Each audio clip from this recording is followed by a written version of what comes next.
are on the site of the castle. And it was the first time the Beatles had really stopped being semi-professional almost. Look at that. Absolutely fascinating.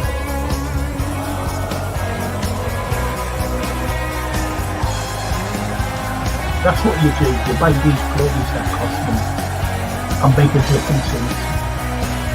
But we never do that.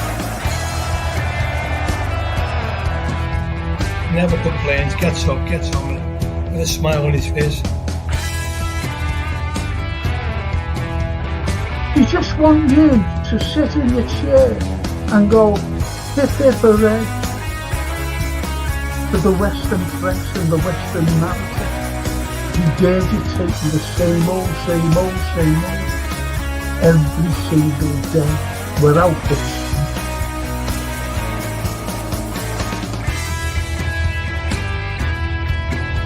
If you haven't seen it before, please watch the first series, the first 2 episodes, the second series.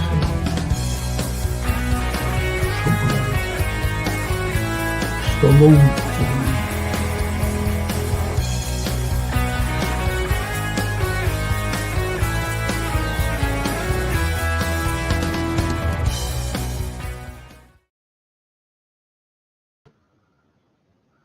Good evening, everyone. It's history show tonight.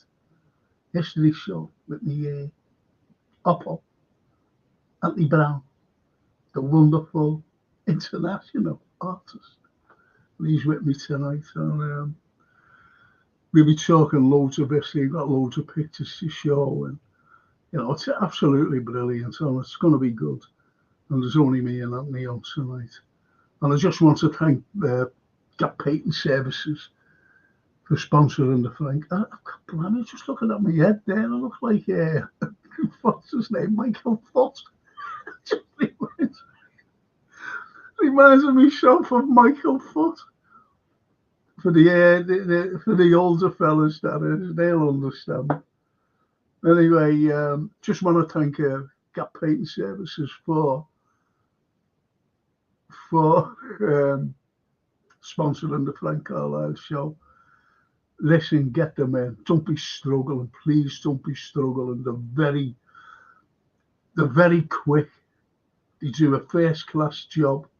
They're in and out. If you're an NHS worker, you get a great discount. You really do. And if you're an elderly, you get another discount as well, special discount. So that's an NHS worker and one of our senior citizens. But, even if you don't fit into that category, any of those categories, honestly, they're dead reasonable. Don't be struggling. Get them in.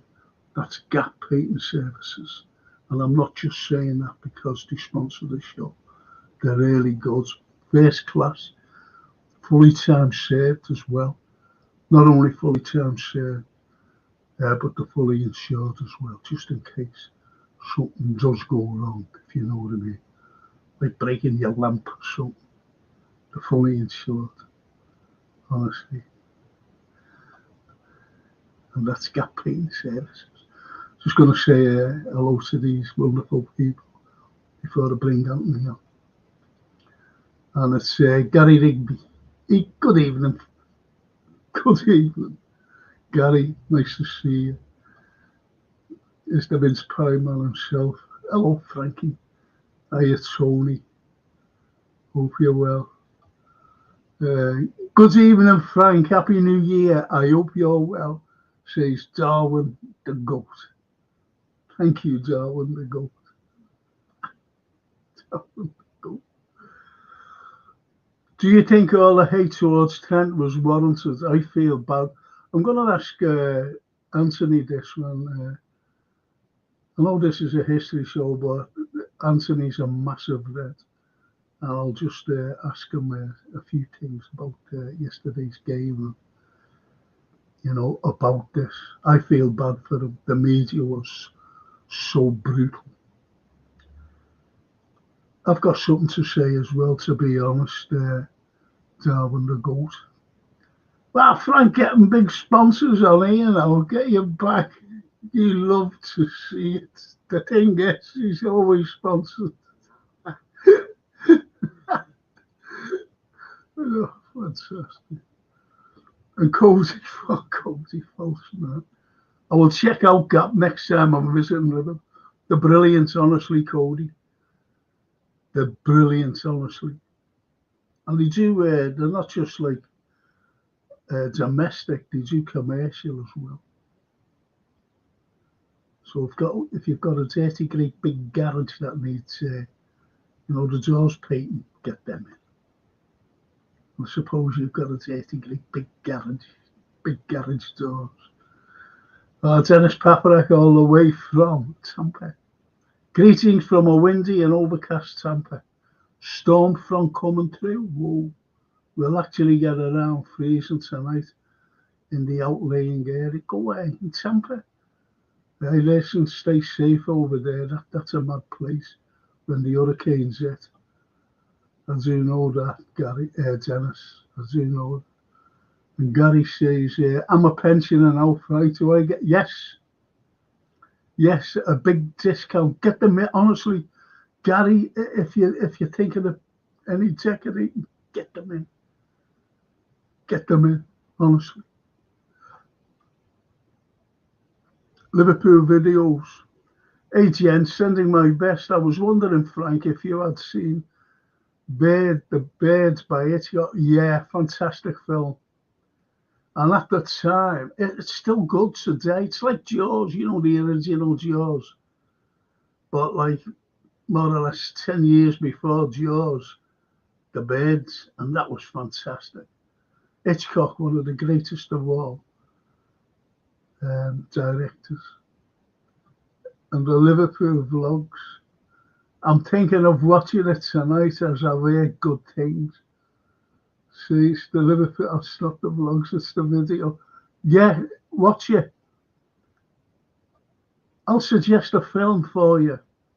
If you can stream films, watch Knox, Knox, Knox as in a name, Knox, Goes Away. Watch that. Or Nobody. Any of those two films, fabulous. If you haven't seen them. I'll have to bring on.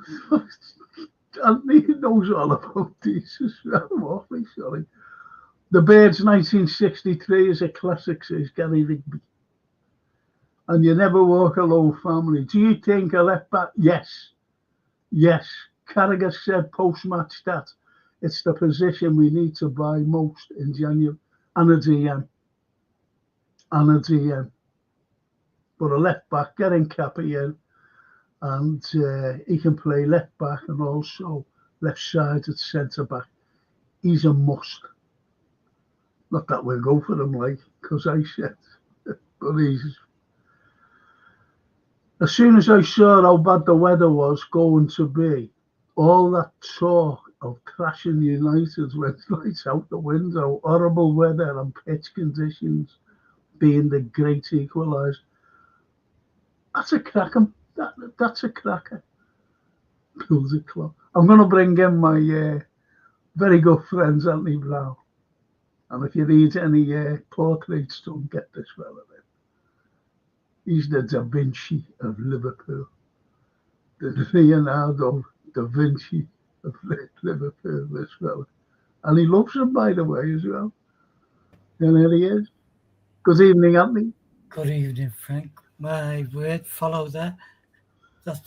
Well, I'm just saying, you love Da Vinci, don't you? Leonardo. He's the one, Frank. There's countless artists, even around his time, but for me, he's the one. He's the one that we talk about all these hundreds of years later. He's still the master. Is he the Messi of the Messi or the Pele or the Maradona of art? Yeah. He's all of them rolled into one. Yeah, he is defo the Pele of a paintbrush. Yeah. What did you think? You watched the match, didn't you? We didn't watch it. We couldn't. Well, we got it. Satellite TV is a wonderful thing when it works, and the weather or whatever cut it out. So we had it on the radio as well. So most of my um, listening to was on the radio. I couldn't listen to, honestly, the radio. I couldn't listen to the radio. I watched it, and very disappointing. And one of the lads said there about, the stick that Trent's getting. The problem is, to me, he didn't seem bothered. And I've watched football years, like yourself. Yeah. And I've seen players come and go. I've seen greats. And I looked at him and I was saying, the lad's not bothered. Francine phoned me up at half time. Yeah. And she said, Dad, Trent's head's turned. You can tell it's turned. So he's either got to come out and say what's on his mind, whether he wants to stay or whether he wants to go. And that's just my opinion. It should too, but it's a strange one.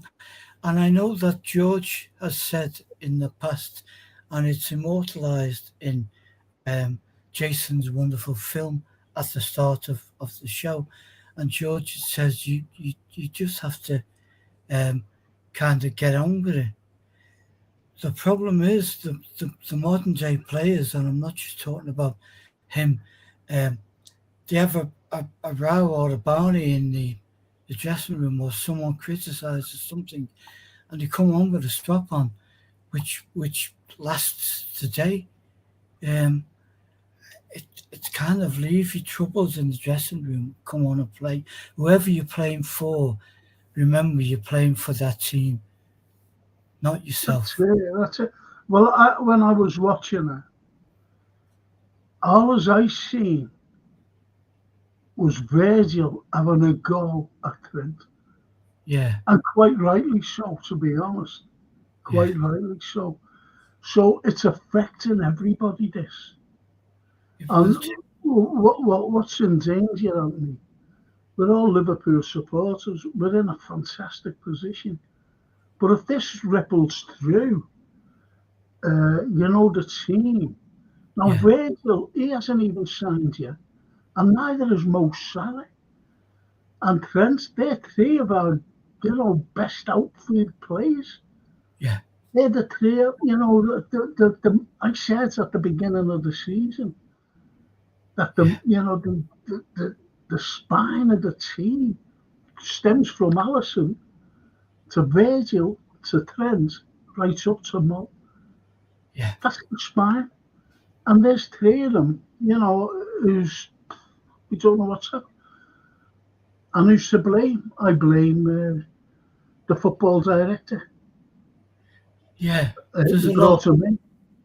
And there's also the ongoing Chinese whispers with everything, really. Yeah. They could all be on it. They're going to sign. We want to sign. Proud to be there. That's what you want for any great team, is that the players are proud to be where they are. But we don't know it yet. And the media doesn't help because it fuels things. It stirs things up. Of course it does. Well, the media love stirring things up. Yeah. If you know what I mean. They love it. But the writing there, said it's like you never walk alone, family there. What he says about what Jamie Carragher said. Liverpool need to sign a full-back. I think they need a left-back. I just think Andy Robertson, who is an absolute legend, is just hanging on in every game. Honestly, I agree with that.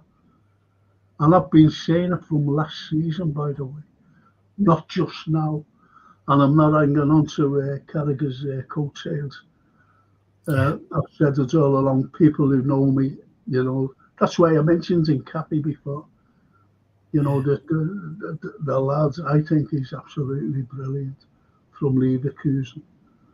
And the Invisible Man, Forest 1-0 already. There you go, you see. But I think we'll beat Forest. So, you know, I'm having my football pod on Thursday. I'll just go through these. Build Klopper statue. That one, great name. Build Klopper statue. Klopp back in January of last year. This team is set up for the future. When I said Liverpool 2.0, I didn't mean forever. There will be a top manager here, and we can play good football. That's a good shout there, actually. And Klopp went on to say, "It's a wonderful future ahead." That's all I want. I don't want to be a passenger disturbing the process. And that's, well, he left us with a fantastic thing. And he carries on by saying, "How beautiful is that?" It's fantastic. It's fantastic build. It really is. And there's the greatest cop-out of all time. And it's Callum. Hello from Florida. I'm currently climbing a pine cone tree blowing away. Oh, behave yourself.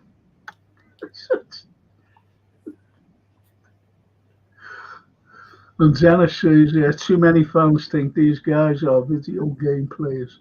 Just plug in and play, totally ignoring reality. No way in hell would I.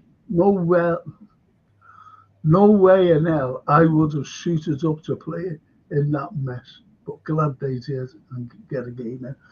You know, I thought it would have been, abandoned, but you've got to give the groundsman their praise. Yeah. Oh, you've got to praise them. Absolutely brilliant. Absolutely brilliant. And of course, all the players for going through it. I really thought it was going to be abandoned as well. Yeah. Yeah, look, it's Dennis the Pepper. You know, and he said, it's hard to believe I was in Liverpool 7 years ago yesterday for Virgil's debut for the FA Cup derby versus Everton. And he scored in that, didn't he? Scored. Tony, he says, evening, Anthony. Evening, Tony. Notice the Scotches there. There you go. Tis the weather for them, Frank. The football flashback. I see you've gone up 7 subscribers since last stream to 862. Congratulations. Thank you, football flashback. I didn't know that, I'm being honest. It's just, our community here, which I'm absolutely delighted with. And Gary says, I go to an art class in the Florrie, a beautiful building. Yes. Yeah, it is. It is. Yes. I'll show you. Can I show you something? I'll show you something. Mentioning the Florrie. I'll put you in it. Is it there? No. Is it there? No. I'll show you something. Get onto this. Just watch this. And he mentioned the Florrie.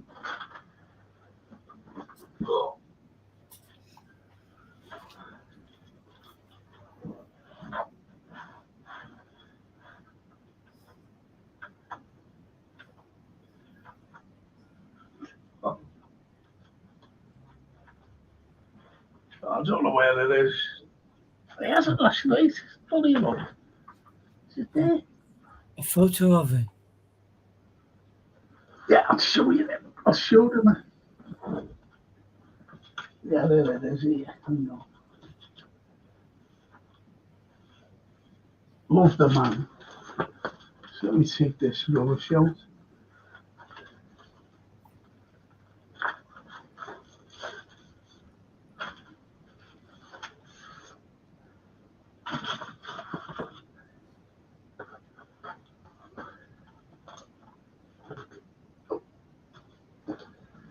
Do you wear cufflinks at all? I used to in my suit days, yeah. When I used to wear a lot of suits. I've got a pair there, and I'll get them at half time. You know when we have our break, Yeah. and if you want them, you'll be made up with this. Wait till you see them. You can have them. I just found them before. I was looking for something, and I Oh, found these when I used to have nights for ex-players. that's right. Yeah. Gosh, I so remember you doing all that. Yeah, I organised it all, Yeah. and that was for the Saints. And this one, it was not half emotional. This Tommy Lawrence and Tommy Smith. Oh. Wow. Beautiful people, Wow. and so sad, because Tommy was suffering from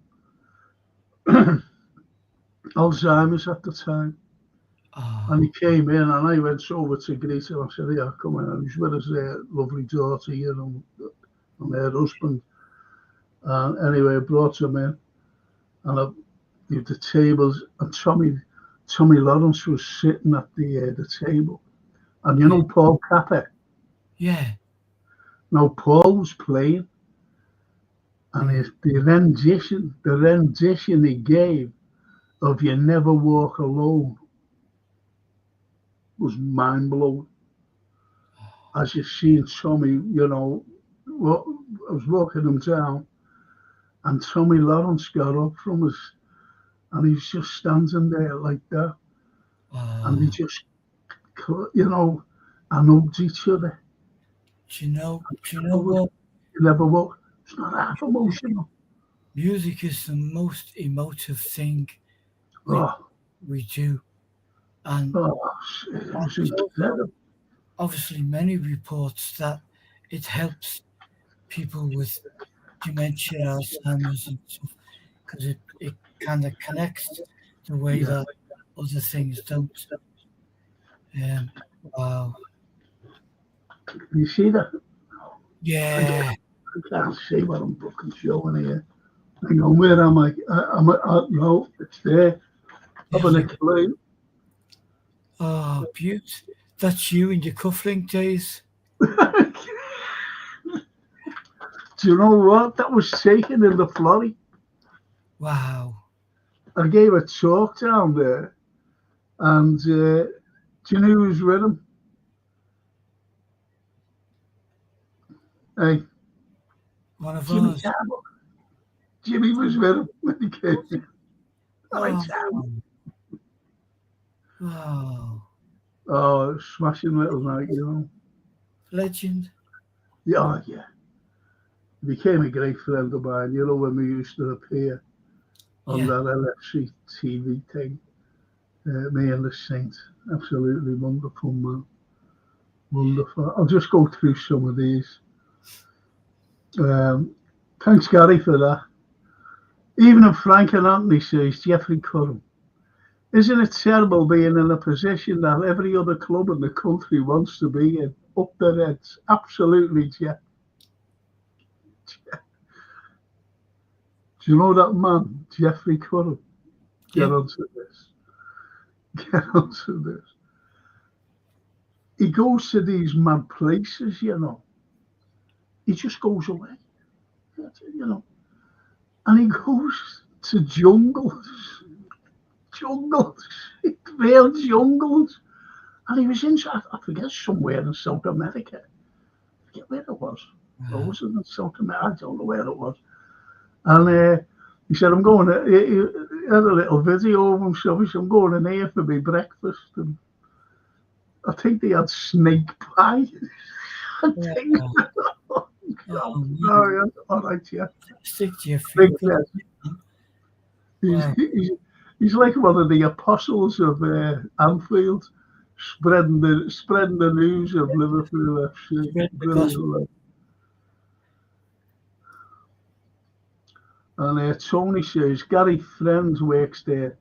Timo Turney, yeah. I know his dad well. His dad, I used to live above him, you know, in the tenements. Oh, yeah. Jerry Crescent, it's not that funny. And he used to say to me, I wish you'd stop talking. I said, what? He said, you're always, he said, then go to bed. He said, and you must be in bed and you're reciting poetry. He said,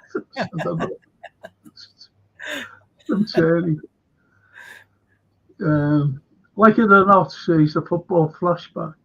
Forest are absolutely in this title race. Yep. But so are we. So are we. You never walk alone. We need to sign Morgan Gibbs White.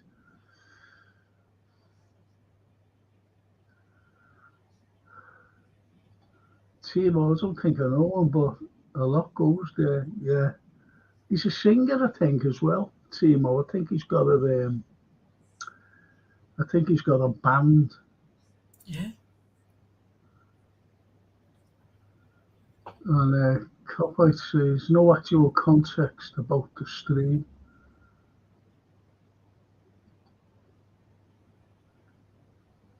We always play bad against small teams like Man U. Promise. That's all I'll say on the subject, says Gary.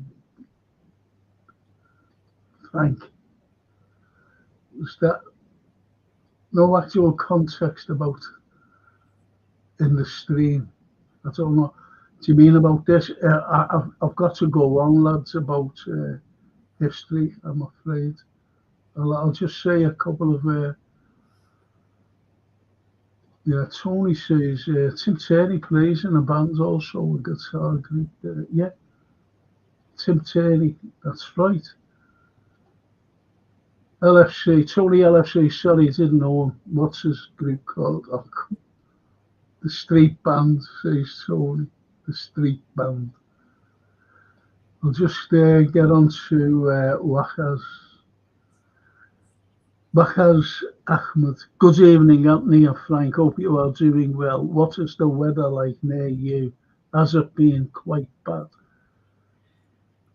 Freezing. I'm freezing in here. Freezing, yeah, but we're lucky in that we haven't had it as bad as other areas. Scotland are in 8 inches of snow and stuff, and so we get by a little bit. It's like we're sheltered from the bad stuff, but we are, because that's what yeah. A little bit of history there. I want to get hold of what Gary says, but let me just go down here and I'll talk a little bit of history. How much did we miss Szoboszlai yesterday, by the way? Loads, I said that. I said it. We missed him. He's great, yeah. Says that you never walk alone. I felt Szoboszlai's pressing energy as the engine in our team would have been a massive difference. So you're right. Here's to him recovering from that illness ASAP so we can play against Spurs. And Gary says Jerry Marsden started in the flurry. He did indeed. He did indeed. Evening all, says J. Jupiter. Evening, Mr. Jupiter. Or shall we call you Mr. Mars? Or Venus? Venus in blue jeans.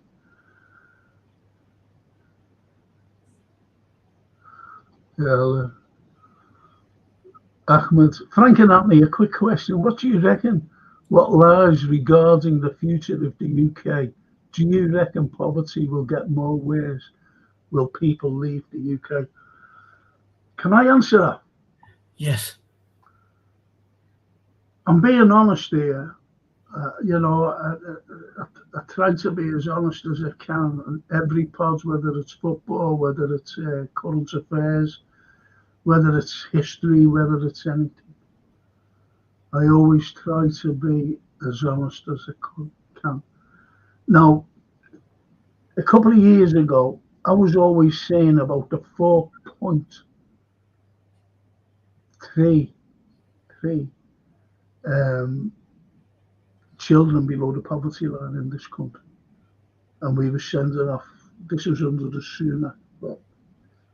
And then I got the shock of my life 2 years later, like now.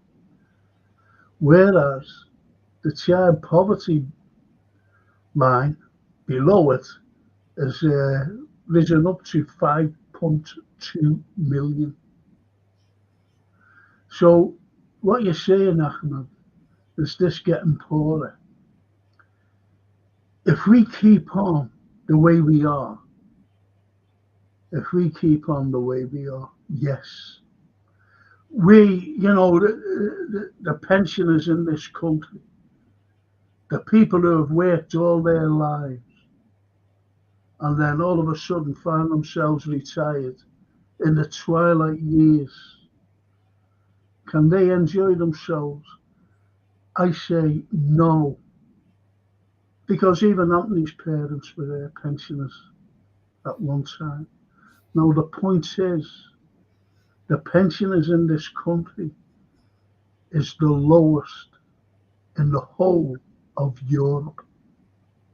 In the whole of Europe, our state pensions is the lowest. And that's wrong. That's wrong. Yeah. So are we getting poorer? Yeah. We are getting poorer. You're getting people. Anthony, do you ever remember this a few years ago when the Tories under Thatcher and you had Curry? Remember that? Oh yeah. Now Curry, she came from Liverpool. Yeah. But she was a very posh one. Very posh she was. There was loads of people, and they were complaining about the pensioners freezing this coming winter. It was a bad winter as well. I think it was 85 or something like that.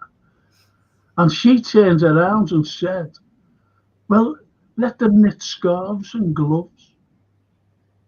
Yeah. That's what she said. That's going back to that's going around about 1985, that was. Well, what you're describing and what I think we've arrived at is that the divide between the haves and the have-nots, the poor, has never been as wide since Victorian times, and Victoria stirred that one so that the rich get richer and the poor starve. So reading a Dickensian book, it's shocking enough. But then we're living it now, We're both living in areas where people are struggling to put a loaf of bread on a table for the kids to eat. Yeah. And that's crazy. It shouldn't be. Well, I come from the teaching profession, and I still know a couple of teachers, a few colleagues, and they told me that they were actually buying, like breakfast bars, and soft drinks for the kids coming in because, one girl, no names, she turned around, her name's Sue, but no surname. She said, "Do you know what, Frank?" She said, I bring them in breakfast bars and soft drinks because some of these kids are not coming in with a breakfast inside them." Absolutely right. So, so that's how they help, and that's going on all over the country. That is, and that's been going on. Truth be known, it's been going on for 20 plus years. Yeah, of course. Because again, there's areas that are totally overlooked. There's corporates in the area which are, earning an awful lot of money, and then there's hard-working people that even with 3 jobs, not enough money to pay a mortgage, not enough money to pay, and you're under constant threat of eviction. And if you've got children, it's a nightmare, and um, reading that there, and will people leave the UK? There would be people who thought about leaving the UK, but the people we're talking about are people on you know on our level, can't afford to leave the UK. They can't afford to sell up and move to Twickenham or No, they can't. I'll just go through some of these, but just before I go through some of these, because there's some good comments here. Just about the flurry, going back to the flurry. yeah, I'd like to know more about the flurry. Well, the flurry, there was this fella named Tom Calderbank, and he sent for me. Now, Tom, he negotiated, believe it or not. They wanted to pull it down, yet not them, not Tom Calderbank. They were like, oh, we want to save the flurry. This is what they were saying. Yeah. And the Florence Institute. Now,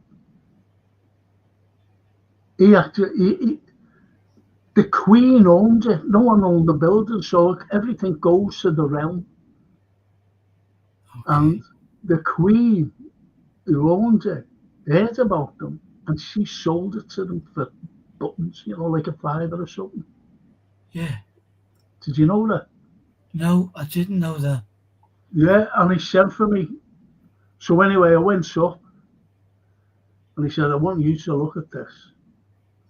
And what it was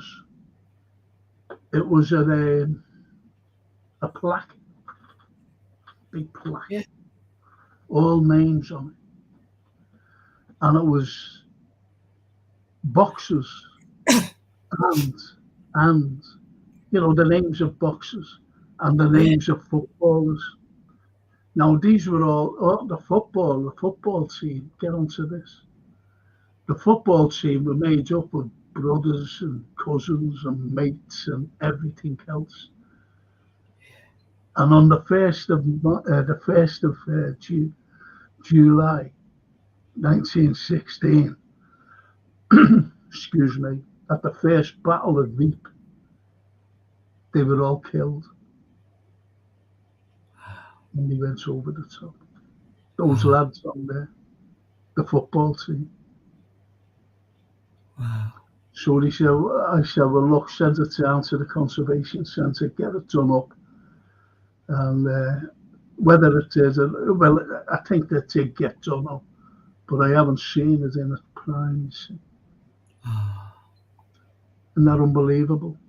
It is unbelievable. What a powerful place. And I've heard recently it's such a creative hub with music and, as Gary said before, art and stuff going on. Just fantastic. What a wonderful building. It is, and it's. I forget off the top of my head. I forget the fella's name. He was the mayor of Liverpool, and he named the building after his daughter Florence. I forget his name. Anyway, Waka says, Ahmed says, Frank and Anthony, one thing that hurts me, if you remember, we had this devastating floods. I remember down in there, Somerset, you're on about it, in David Cameron's era, and even the people were screaming, please build the infrastructure.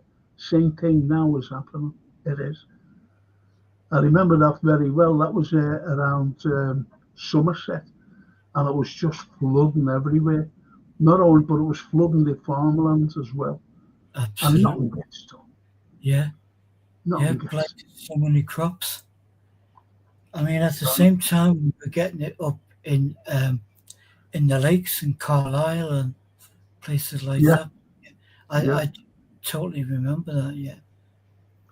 And Gary says she was horrible from Chilwell, I think. That's Edwina Curry you were talking about before. Yeah. She was having an affair, wasn't she? Yeah. And I'm sure Edwina Curry, she was having an affair. And I'm sure it was with John Major. Was, yeah. John Was it Major. a- John Major should have gone to Specsavers. That's right.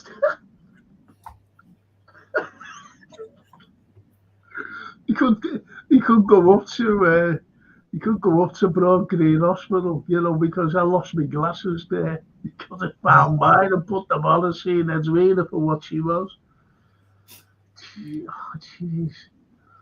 And Dennis Paparak says, what's a state pension? Asking for a mate in the US, lands of the I've got mine and the home of you get lost. The state pension, are you taking a Michael? No, but the thing is, over here, Dennis, we just work, and when we retire, you get a state pension. I get a private one. And, you've worked all your life for it. And it's the lowest in Europe. It's a disgrace. It's a disgrace. It's the lowest in Europe. And did you know that David Cameron, do you know when he was Prime Minister? What was his name? I forget his name. He was the head of that EU. And he said, listen, you have to put up the pensions. You've got to treble them. And Cameron said, well, okay. He said, I'll promise I'll double them. So anyway, it was on the, he's going to double the pension. Oh, everyone was going, yeah, great, all the pensioners. And they had the referendums, didn't they? Yeah. Brexit. So once they came out of Brexit, that was it. And then he didn't have to put it up.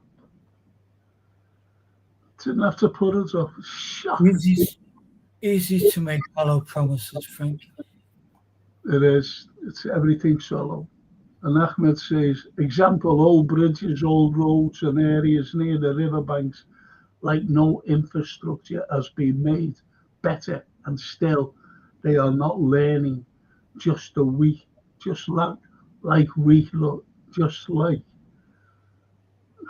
look at Stockport, yeah. The point is, you see, what you've got, there's lots of infrastructure like roads and everything else that needs doing. And remember the H2, the train, the speed train, and is that getting built? No. And the billions that went into that, it's all corrupt. Where did it go? Where did the money go? Where did the money go for that PPE stuff? Hey, where did that go? It went. Someone collected it. Oh, someone got it. Yeah, someone collected it and put it in the pocket. And Dennis says, recently I saw a reel on my Facebook feed of that scene from The Crown where Thatcher meets the QE2 about Michael Fagan's palace break-in and the diverging new views of the two, the unemployed and mentally ill. Well, yeah, he was sitting in the bedroom, wasn't he? And he was talking to it. Yeah. Yeah. That fella, Fagan. Don't know what happened to him, but whether he went to jail or what. They closed out that episode with the stand down Margaret by the beat. Yeah. Gary, I know Tommy Calderbank, great fella, helped shape it. Yeah, he did. That's why he sent for me.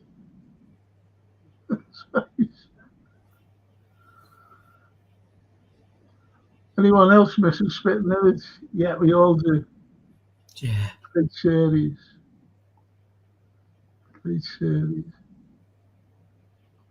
And have you seen The State of Him as well, haven't we? Oh, yeah, me, John Major, yeah.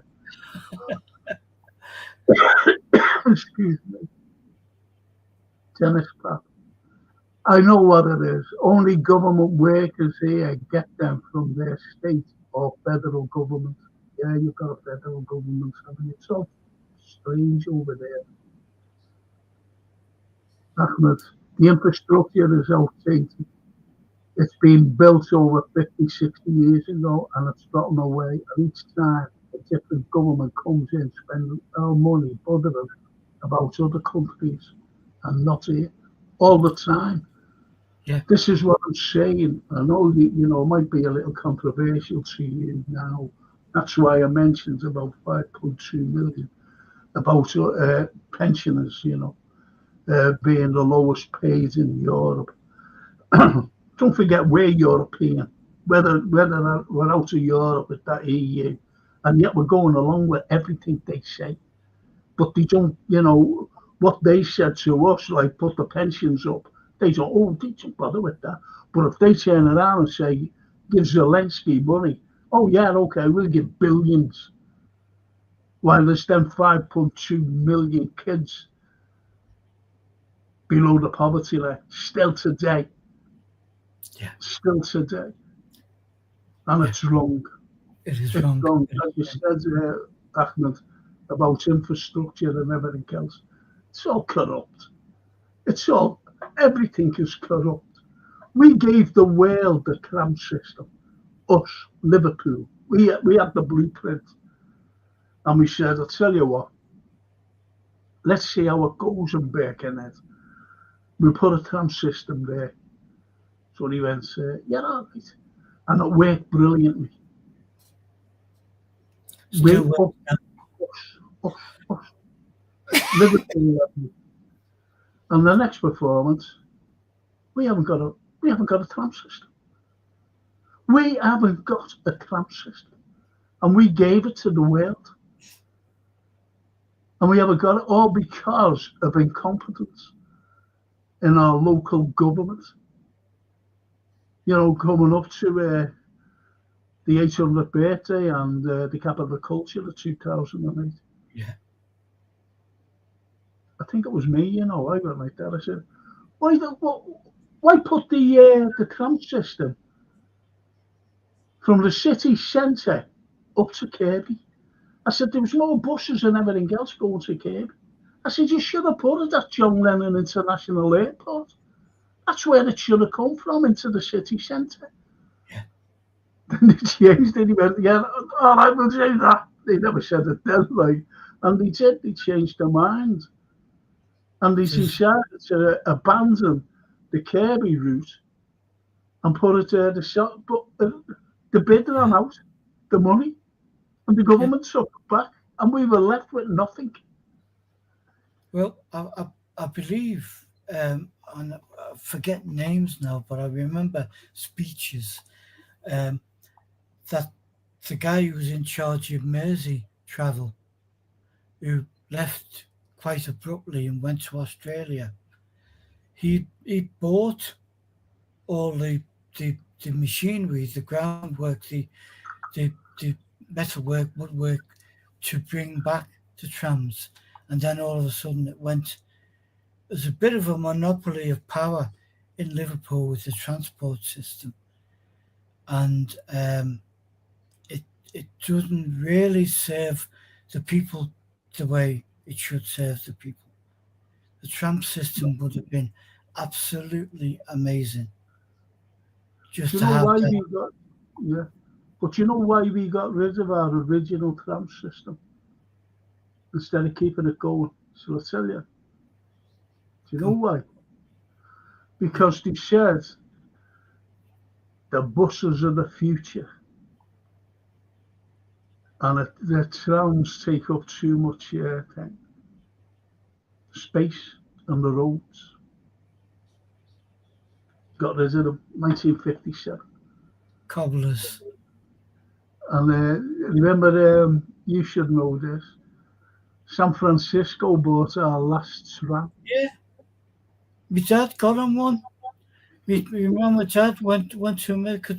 This is something that wound my dad up, because as a young lad, the Docker's umbrella, all of that, he loved it. He travelled on it, and the tram system, and he was gobsmacked when he got to San Francisco on one of these American tour things, a couple of cities, and he was just Still got his photos on in an album there. Amazing. Still going.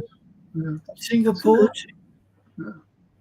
It's great though, isn't it? You know, when your dad, you know what I mean? It's like, you know, your mum and dad must have gone on the overhead railway. Yeah. Most of the time. Yeah. The overhead railway. And we pulled it up. Yeah. They First thought of its kind in the world. I mean, we've cushioned the blow and called it cultural vandalism, but it's far worse than that. What you did with all of that, and then you say we've got the buses, but we haven't got the roads because it's a built-up city. More and more glass houses are being built. Yeah, true. And you know me about, you know, getting rid of great things. The city, getting rid of our heritage, from buildings to everything, even the tram system. Absolutely ridiculous, you know. It's horrible.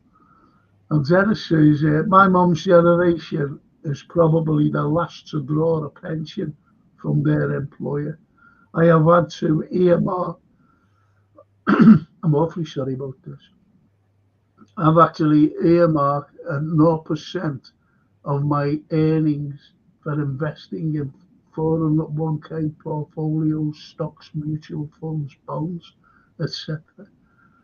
A percentage of my earnings. Yeah. Invisible Man, we don't do any, even on streams, we don't do any football scores. Sorry, mate. But it's 13-0. And Tony, hello, Lee. Tony says Lee was kid because he says Lee. Hi, Frank and Anthony and chat. Oh. Hey, Lee.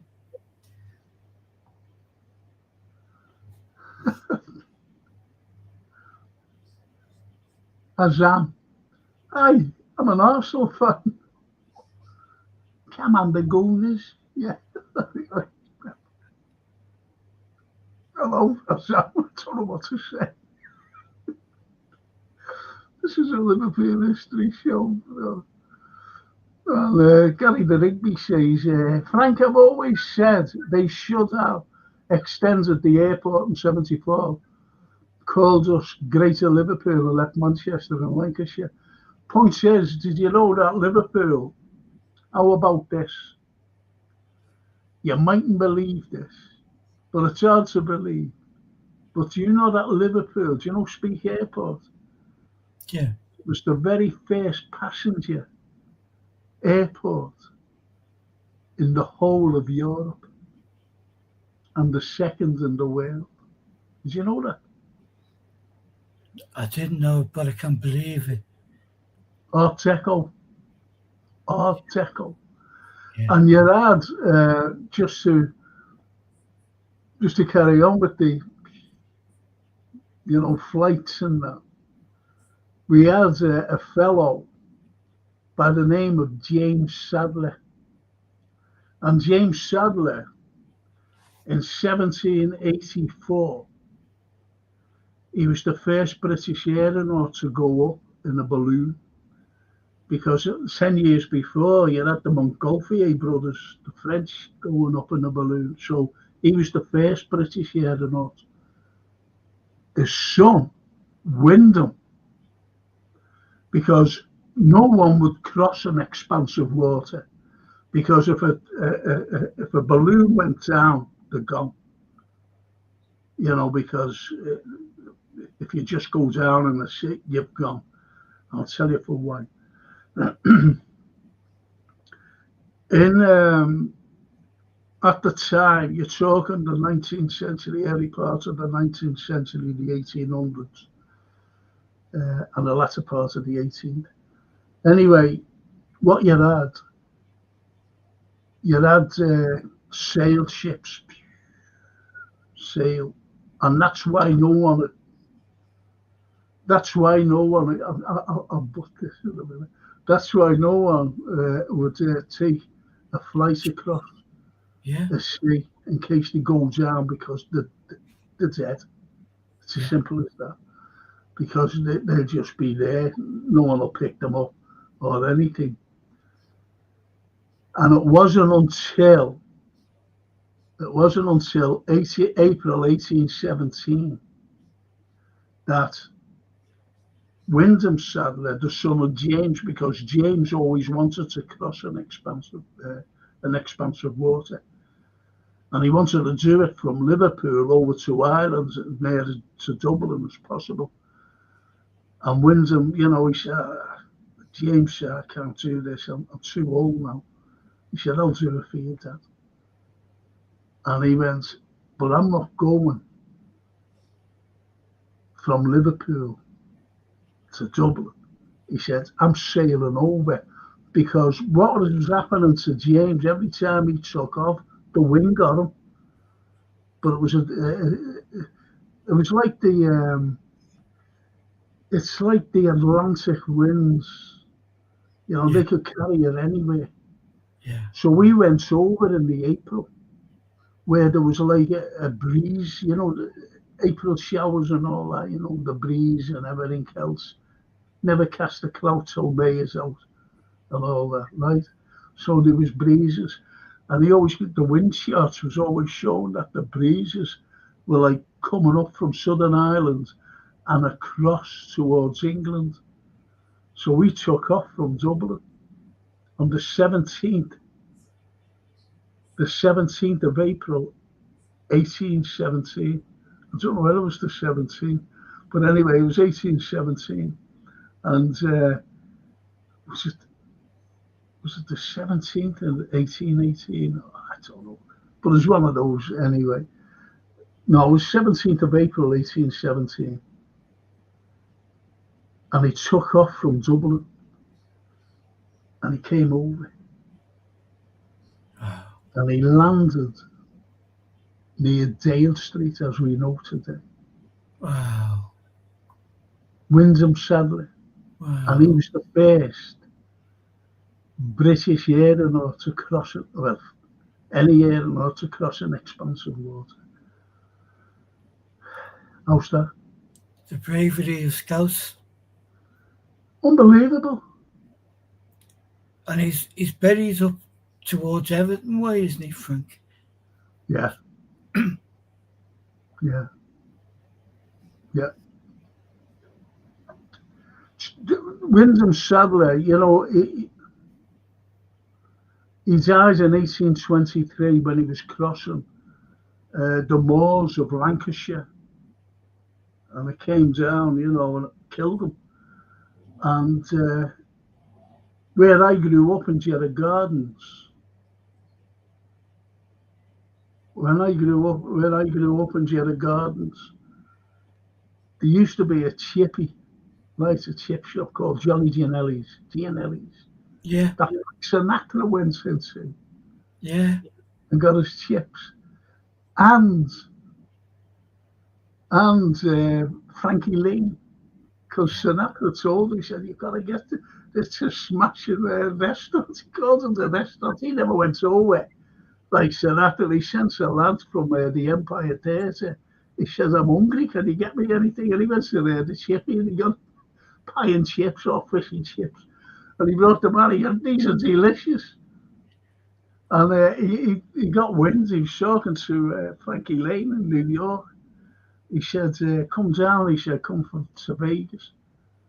He said, we're going down, the Rat Pack. The usual lads, Dean Martin and Sammy Davis. And he went like that. He said, no, he said, I'm going on a tour. He said, I'm going on a European tour. I'm going to England, starting off in England. And he said, I'm touring London, Liverpool. He said, Liverpool. He said, honestly, he said about Johnny Gianelli. He said, now don't forget, Gianelli, Italian. And Frankie Lane was Italian, as you know, as well. He said, oh, okay. And he went, and anyway, when he was appearing, he asked one of the stagehands And he said, hey, where's this restaurant? Gianelli. Yeah, Gianelli. Oh, mate. Gianelli. And anyway, the other talking, you know, to him. And he went, he must mean Johnny Gianelli's. So he said, well, I know where it is. I know where you want Gianelli's. So he said, can you bring me there? He said, yeah, no, don't forget. Do you know what? If Jason's look, I'll show you it. There it is, Jason. Oh. Wow. Get onto this. So, you know, as I said, with Sinatra saying that, you know, it's a great restaurant, Italian restaurant. So he's expecting an Italian restaurant. Wow. Right? So he said to this stage, he said, can you take me over there? He said, yeah. So when and he goes over. Now, he's in like a very light grey suit and a silk, very light, very, very light blue shirt, right, and a tan. You know, these are great Hollywood singers, New York singers. He's like 6.5 foot, isn't he? Exactly. 6.5 height and 5 foot wide. So he goes along, and inside Gianelli's, there was a little weeny, you know, a little tiny, like cubbyhole, you know, with a table and a chair, you know, like a little bench it was. And no one has ever sat in there because they used to just go in and get the chips and go home. They only lived there, so no one would sit there. Right. So anyway, it was lunchtime, and all the kids used to go there for the, you know, the dinner from school. Yeah. He used to go and get chips. So anyway, he goes on, and there's a big queue, and he goes in, you know, and Johnny goes like that. He said, hi. He said, Frank, sir. He said, I don't give a toss who said yet. He said, you get the back of the queue. He said, I've got to serve these. These have got to go back to school. And he waited. He's looking around to sees this little cubbyhole. Unbelievable. Great story. You know, Frank Sinatra tell about Gianelli's restaurant. Absolutely brilliant. I love anything like that. Listen, I've just gone over. Gonna have the break. But Jay, thank you so much for putting Johnny Gianelli's up. That was absolutely amazing. Thank you, mate. And see you after the break.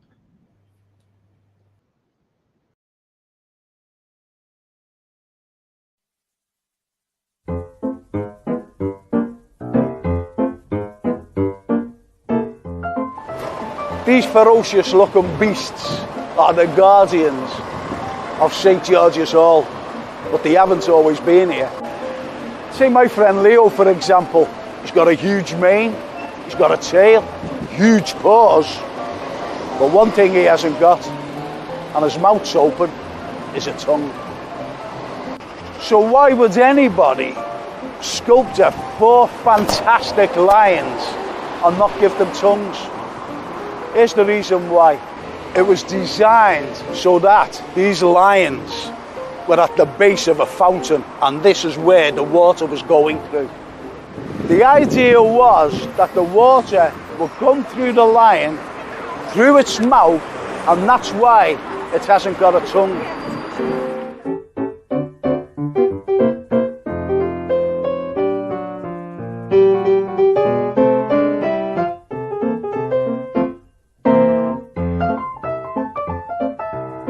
So why are they here? Well, obviously, the fountain was never built down in London. We brought them up here to Liverpool, so now they are the guardians of St. George's Hall. So the next time you pass on the bus, take a look into the lion's mouth.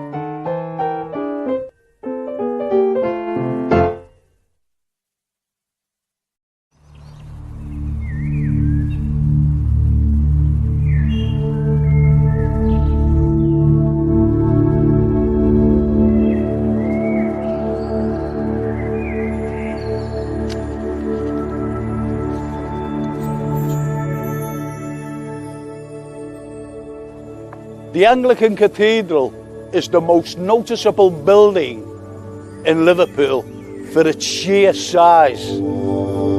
Yet, there are things that are totally unnoticed.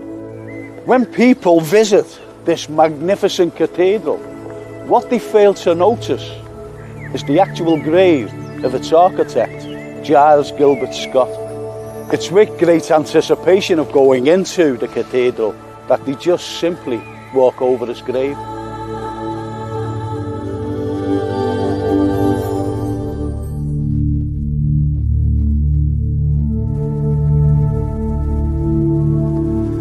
Earlier on, we were outside the town hall with Giles Gilbert Scott's 2 Grade 2 listed telephone boxes. Have a look at the third. Follow me.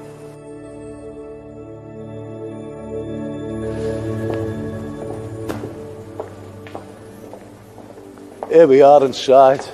Let's find that third telephone box.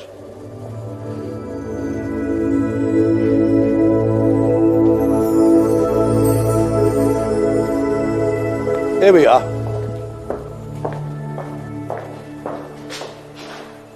And you know what? There are not many Grade 2 listed structures inside a Grade 1 listed building, and this is the third telephone box in the collection. Every cathedral has a symbolic mouse, and the Anglican Cathedral is no exception, and it's very difficult to find unless you know where it is. This is the Earl of Derby's tomb, and the mouse rests here, and there he is. The reason why it's shiny is because when people visit, they actually rub it for luck.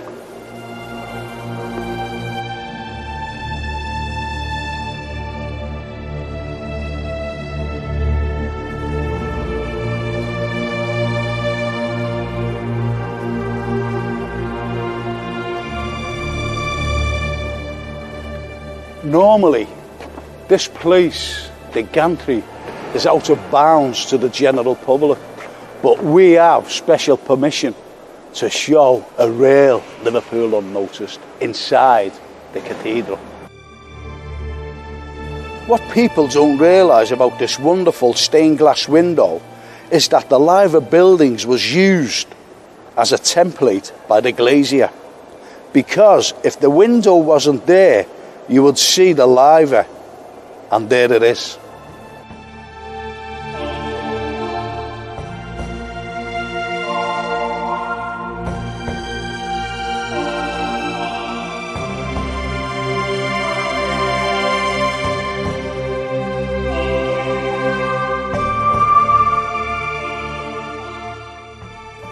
Unfortunately, we have to leave the Anglican Cathedral now because I think a service is starting, but we need to go back outside to see another magnificent Liverpool unnoticed. And here we are. Just take a look at this. Don't be fooled, we're not in ancient Greece, we're actually in the city centre of Liverpool. This is the finest miniature Greek Doric temple in the world. Its architect, John Foster Jr., wanted his own Parthenon on his own Mount Olympus, and you can see why. Unbelievably, people don't even notice this. They simply walk past it. Incredible.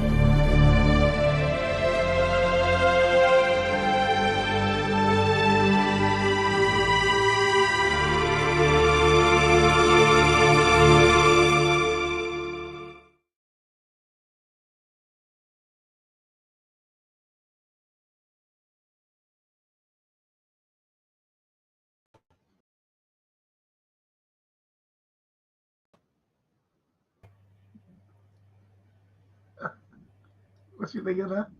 Absolutely jaw-droppingly beautiful, that cathedral. Just to sit in there, standing there, just the majestic, the vision to plan that and create that was like Because he was only such a young man when he designed it, wasn't he? I graduated in the two cathedrals. You know, like with qualifications, yeah, the Catholic one Yeah. and the Anglican. Oh, do you want you know that little about the cufflinks? Yeah. In that. I'll show you them. Let me try and get one out. I'll just get one out. So I hope this shows. And you can have these as a present of me if you want. Hang on. I've got to see. Hang on, where am I? Like you might be able to see. Do you know what it is? No, It's the crest of Liverpool.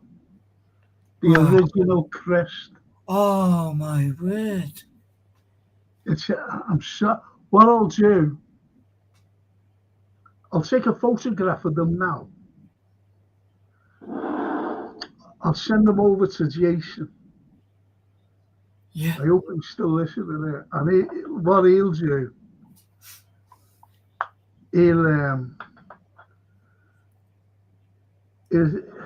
let's just see this. I hope this works. You should keep them for when we get suited and booted. I want to give you them. Oh, it's amazing. Thank you so much, Frank. I just hope that it will. I don't know how to use these bloody flashes, you know.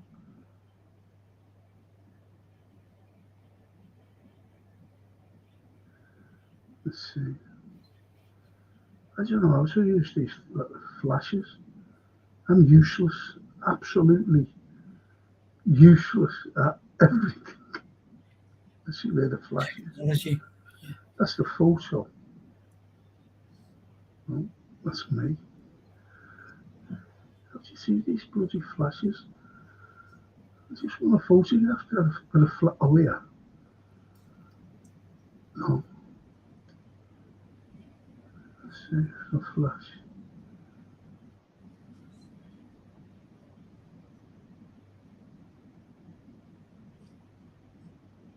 No.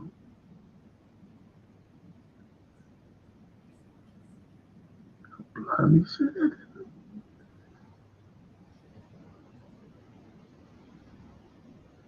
No, I can't use the flash.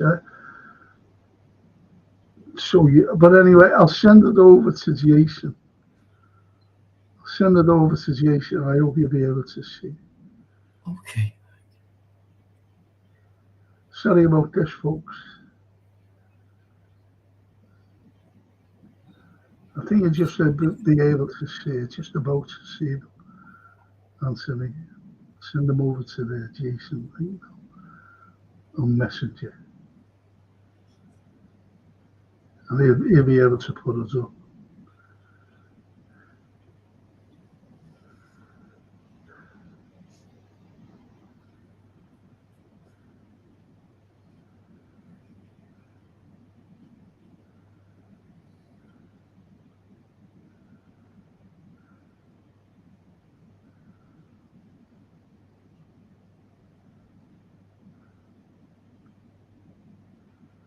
Let me see. Right, send. Hope he gets it.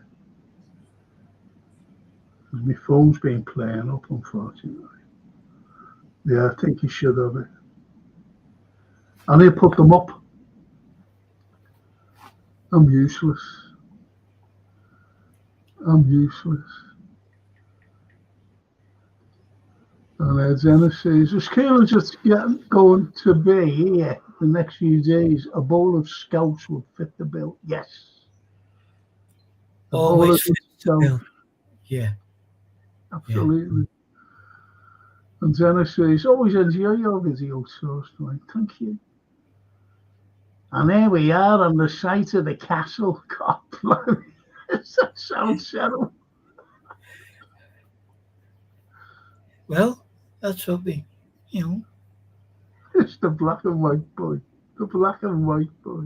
Yeah, there they are, look. Oh, absolutely beautiful.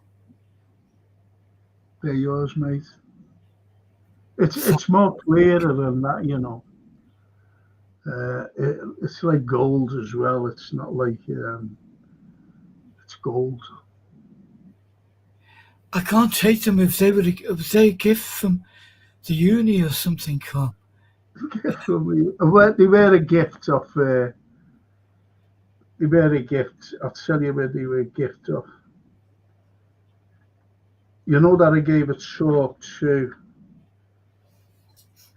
240 Royal College of Art surgeons. Yeah.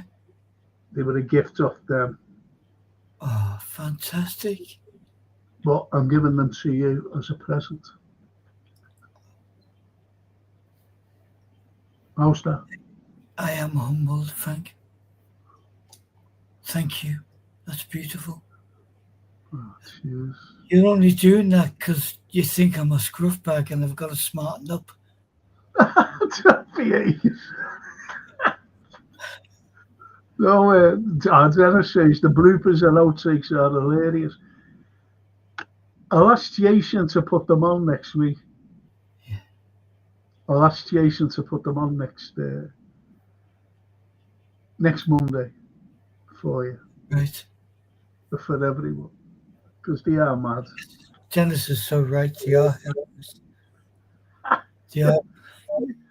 I always remember Roger Phillips saying to me, I asked him to do one of the covers, give a quote. And he said, Frank, you're not putting outtakes on. He said, it's not professional. I said, why?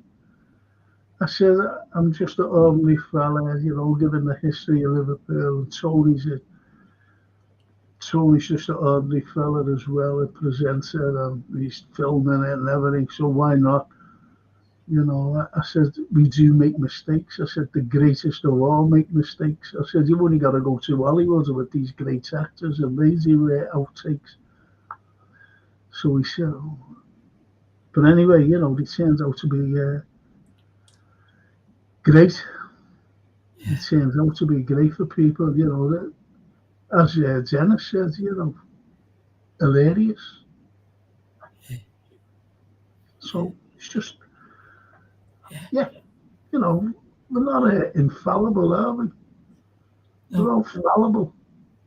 We all make mistakes.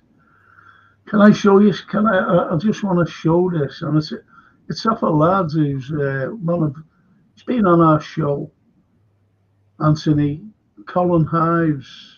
Yeah. The director. And what's happening here, he's doing a play, and it's up at the Casa on the 31st of January this month, the end of the month. And it starts at 7:30, and it's called The Collection. And it's directed by Merv Jones. Merv Jones, he's directing it, and it's written by Colin. And I'd love people, for a little night out on a Friday, just go in there and have a look. It'll be attractive. It really will. A great part of town as well. Yeah. Yeah. And as it says, an evening of monologues, sketches, and fun. You know what I mean? So, absolutely wonderful, yeah. These are the things that Liverpool, we've got great writers. Colin's a great writer, and he's a great filmmaker as well. Yeah. And as we know, he's and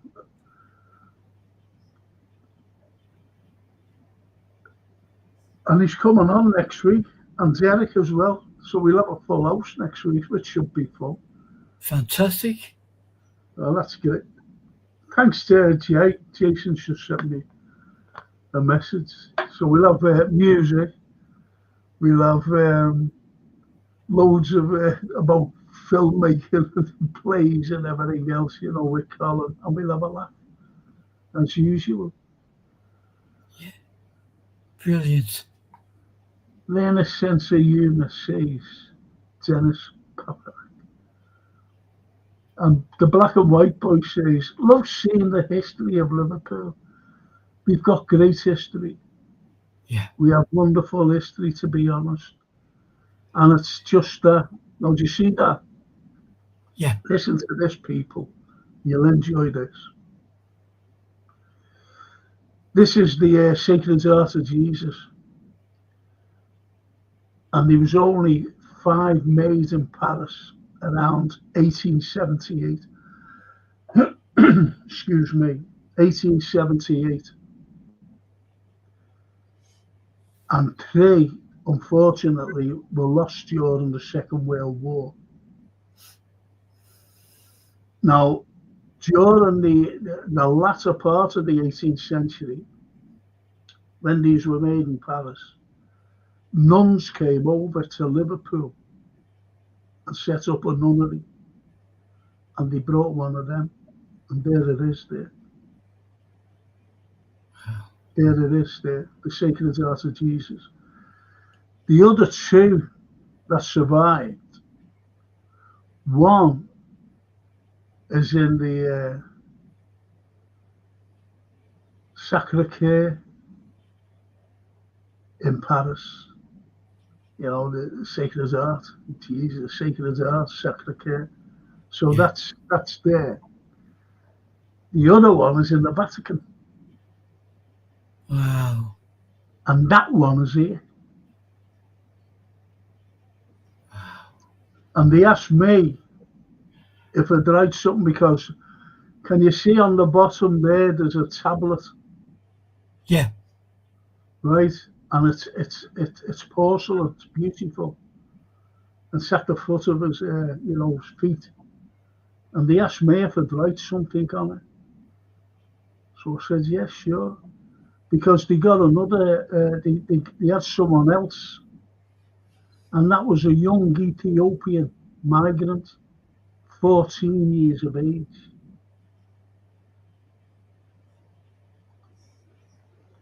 And I'll read out what it's just a little poem. And he says, Jesus, as an infant, you fled to Egypt with your mother Mary and Joseph. You were a vulnerable family in a foreign land, looking for shelter and sustenance. Help us to welcome those like you who cross our borders today. Give us hearts of compassion, humane response, and laws that respect the dignity of all immigrants. Amen. That's what he wrote. Isn't that lovely? Yeah. Beautiful. Bang on. Today, as current as then. Yeah. So I wrote, man is born free, however, he is everywhere in chains. And that was from that's one of my favourites of all quotes from Jean-Jacques Rousseau.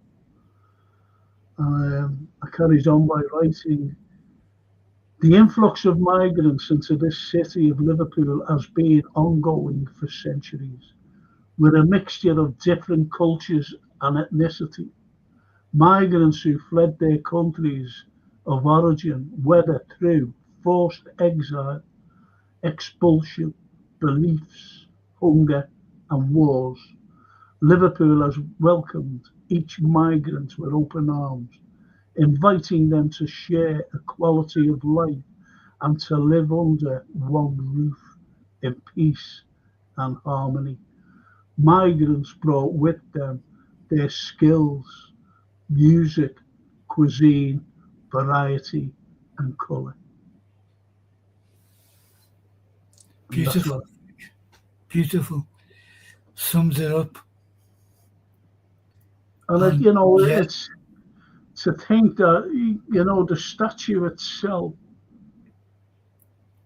3 survived out of the 5 made in Paris.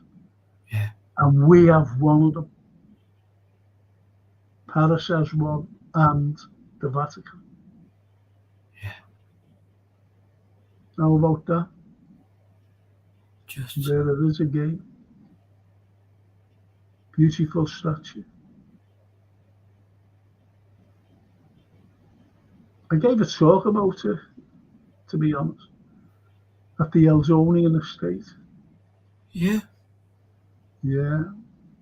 Where And look at that. can we see the statue, Frank? Do you know what? It's been moved from the Elsonian estate to this church. I don't know. It's around the Scotland Road area. Okay. I haven't a clue. I don't know the church. Not St. Anthony's, no. No, it's not St. Anne's, no. Which is St. Mary's. I don't know whether it's St. Mary's or somewhere. Anyway, look at that picture. Liverpool Ferry by artist William Angus in 1808. It's incredible, the Liverpool Ferry. Wow, beautiful. And there it is, Liverpool from Bootle Sands, Samuel Williamson, 1828. That's beautiful. That's beautiful. That is beautiful. And look at that. That's the building of the municipal building, which is now a hotel today. Big posh hotel in Dale Street. Yeah, it is, yeah. And there's a timber yard there. But you see the this round building, that's the top of Manchester Street, right? Yeah. That building's still there, you know, today. Well, right next to that used to be a massive circus called the Hengler's Circus. Wow. The Hengler. I've got a picture of it, but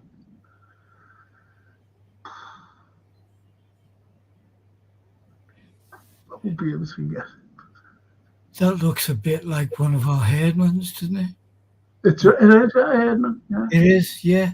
Yeah, William Herdman, yeah. Just reading it now, Frank. Yeah. And look at that. Have a guess where that is.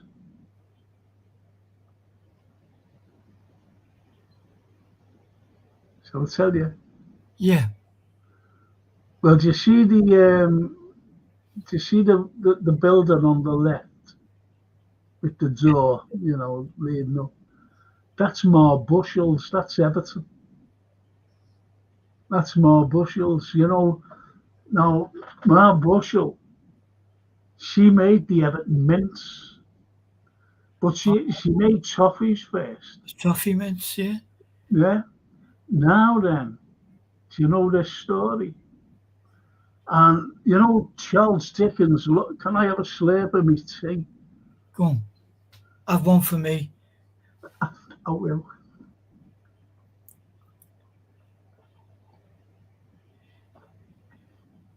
Do you see that design? That's Jason's design, you know. Oh, Isn't that brilliant? it is brilliant.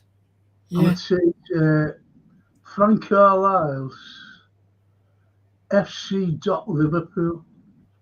And this is what this goes to. All this FC. Liverpool. I think that's brilliant, that. Yeah. And Jason designed it. That's fantastic. So what had happened was Dickens used to go along, and he used to go in there and he used to just sit down and eat the mints. He loved them. But he used to look, you know how Everton is, and he used to look down into the city. And what he used to see in the city, I should have got this out actually in red. It's brilliant. And it gave him the thought. He went, well, as he was looking into the city. And he actually seen how can I put this? He's seen the people coming in and going out, coming in and going out, going to work. And that's all he did all day long. He's seen smoke billowing from, chimneys. He's seen these machineries going like this up and down. And he described that like a jungle. He gave these things like that as elephants. Yeah. With the trunk. Yeah. He's seen the billowing of the smoke like serpents. And the people like the little animals going in and out, in and out. Fantastic the way he described it. And if anybody's I'll read it out next week, promise. And Colin Ives will be made up with it. And I've got a copy here. And it's the 5th chapter called Keynote in Hard Times. And it's the very first page of Hard Times. He's describing Liverpool. Incredible.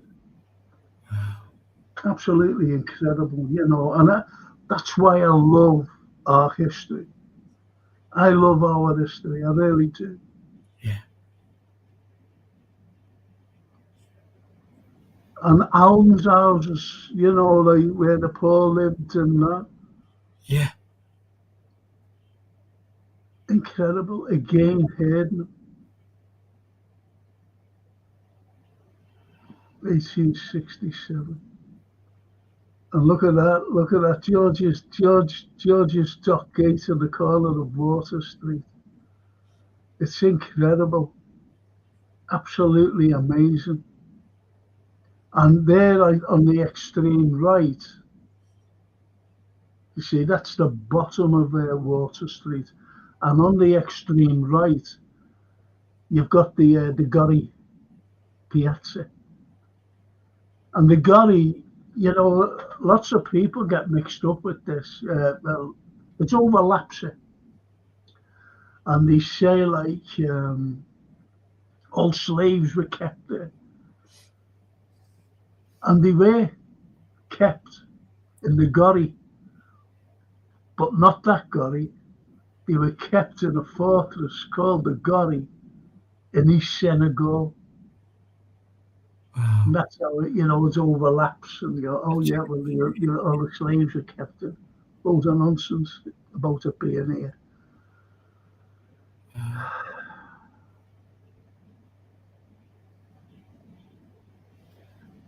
And there's one of our great philanthropists, and it's William Brown, and he's laying the foundation of the new museum and library.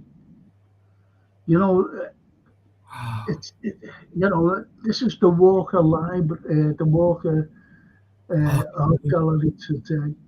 Yeah. Right. I love it. You love it as well. Yeah. And next door to it, you've got this wonderful library.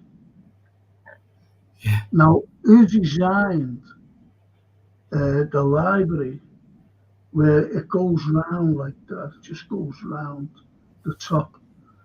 Yeah. There's a fellow by the name of Cornelius Sherlock. Now, as they were building these, the neoclassical stuff, he went over to Rome. He went to Athens, he's having a look around there to see if, get inspiration. But when he got to Rome, he seen the Pantheon. He seen the Pantheon. When he looked at it, he went, whoa. And when I've shown people around, I look at the library, and I say, "Do you see that?" Oh yeah. I said, "Has anyone been to Rome?" He said, "Yeah." People who said, "Yeah." I said, "Have you ever been in the Pantheon?" "Yeah." The Parthenon, not the Pantheon, the Parthenon. And they go, yeah.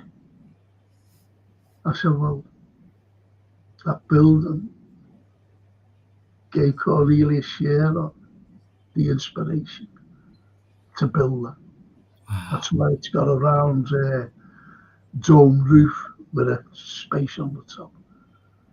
Just like Emperor Hadrian's Pantheon, Parthenon. Isn't that great? And that's the foundation there. It's that wonderful thing we've often talked about, that inspiration wherever you go. Oh, yeah. You see something, whether you're an author, an architect, an artist, a filmmaker, you know. Beautiful, honestly. Yeah. And there's the Balfour Institute in Smithtown Road. Right, that was.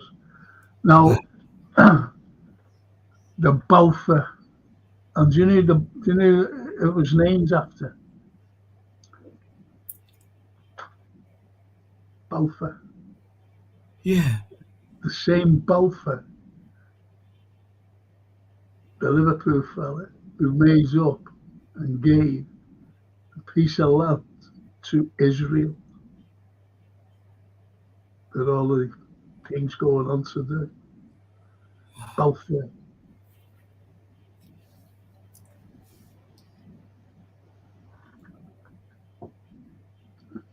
He designed everything about Israel. It's incredible, isn't it? The history. Absolutely. Old George Street. That's unrecognisable today, isn't it? Yes. Old George Street. Old Hall Street always had the reputation of the business district. Yeah, well, you can see, yeah. Very famous murder had taken place there. Very famous. And 2 lads were accused of murder who worked in this tarpaulin place. And they reckon that, well, they accused them of murdering the part owner, a lady. And they killed her and threw her in the dock. The Liverpool Leeds Canal dock. And he got accused of it. And he was sentenced to death and hanged. And I think it was a great miscarriage of justice. One of those murders, you know. Yeah. These 2 young lads, they worked there. Yeah. And it's a shame, you know. He just grabbed anyone, you know, to get a quick confession or whatever. Yeah. Hard times, they have. There we go. It's unbelievable. Chapter 5. Yeah. The keynote. Coketown, to which Messrs. Bounderby and Gradgrind now walked as a triumph of fact. It had no greater taint of fancy in it than Mrs. Gradgrind herself. Let us strike the keynote, Coketown, before pursuing our tune. It was a town of red brick, or of brick that would have been red if the smoke and ashes had allowed it. But as matters stood, it was a town of unnatural red and black, like the painted face of a savage. It was a town of machinery and tall chimneys, out of which interminable serpents of smoke trailed themselves for ever and ever, and never got uncoiled. It had a black canal in it, and a river that ran purple with an ill-smelling dye, and the vast piles of building full of windows where there was a rattling and a trembling all day long, and where the piston of the steam engine worked monotonously up and down like the head of an elephant in a state of melancholy madness.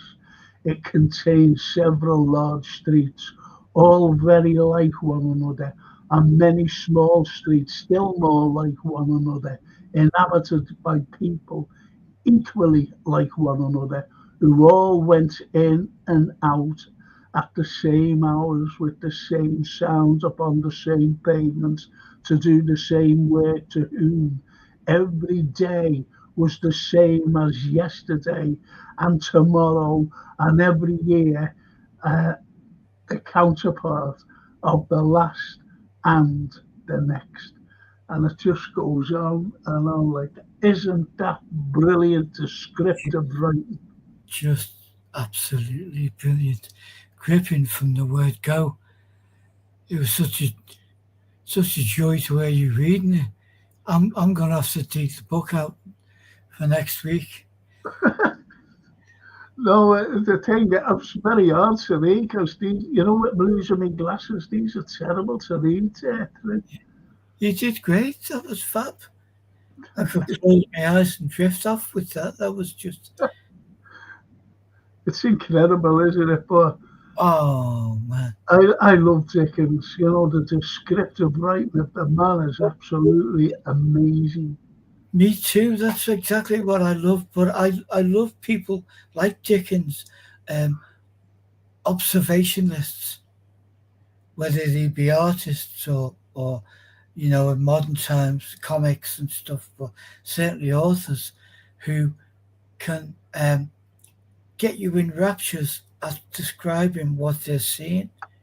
And it's not like made up fiction, you know, plant pots and cotton wool. It's wow. You feel that See the way when he mentions savages, yeah, and then he mentions serpents and elephants. yeah, Serpents and elephants, just like a jungle. yeah. You see, Face a savage. his mind, his mind, you know, it was incredible. That's why, you know, I love Shakespeare. That's why he's there with Shakespeare. Yeah, yeah. He's there, he's parallel with Shakespeare. I'm the same with some modern authors, Stephen King, people like that. You know, nowadays we're quick to make a film out of every good book. You know, it's a good book, okay, make a film, make a TV series. But I as I always said to the kids, go find the book, read the book before you watch the film or a TV special or whatever, because the book is the imagination, as you described, and you know, it opens doors where sometimes a film won't. It kind of just is what it is. You know.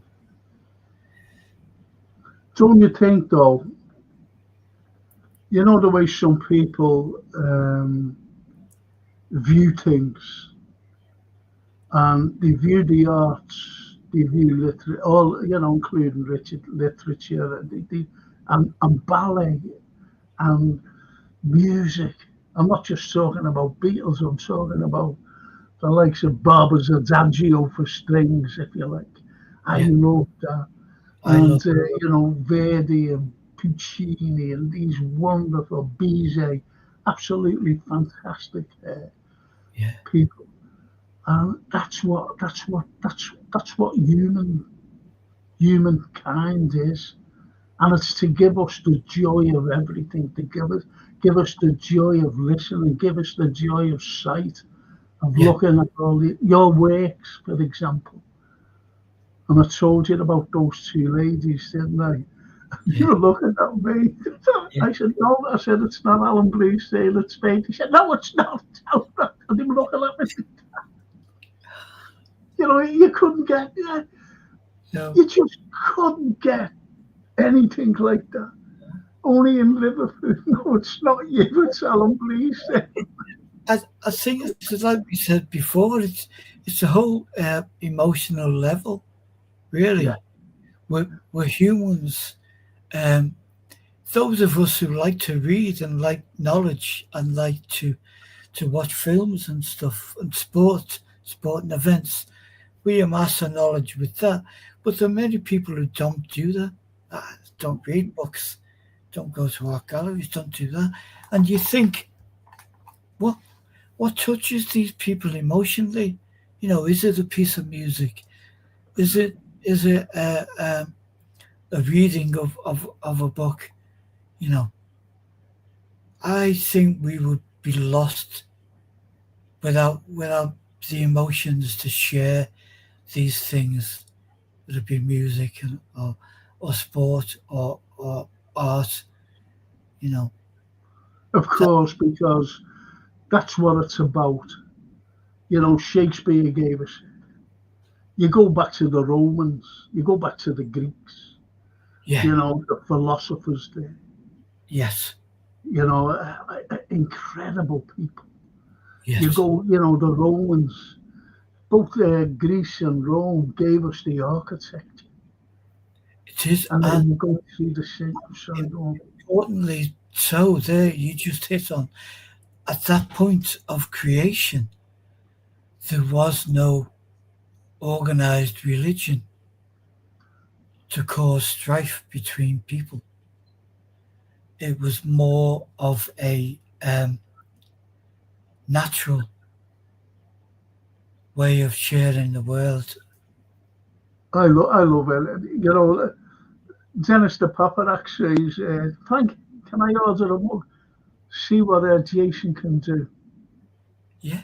So don't be worrying there, Dennis. Okay. Honestly. And Ahmed says, Frank and Anthony, I have something interesting for you. One of my family members was on holiday. I won't name the country he was going through. I won't name the country. He was going through a bookstore and he found a book that was written by this Sufi. The book was a handwritten copy. The guy selling didn't have any clue about it. And my family member is saying potentially, as it's the only copy to exist, he may have found, and he has found a jackpot. Wonderful. Wonderful. Absolutely. See, the only handwritten things I've seen,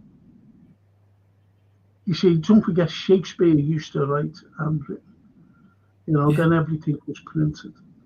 Yeah. And the only things that haven't been printed are the monastic chronicles written by the monks during the Dark Ages, or what we call the Dark Ages after the fall of the Roman Empire.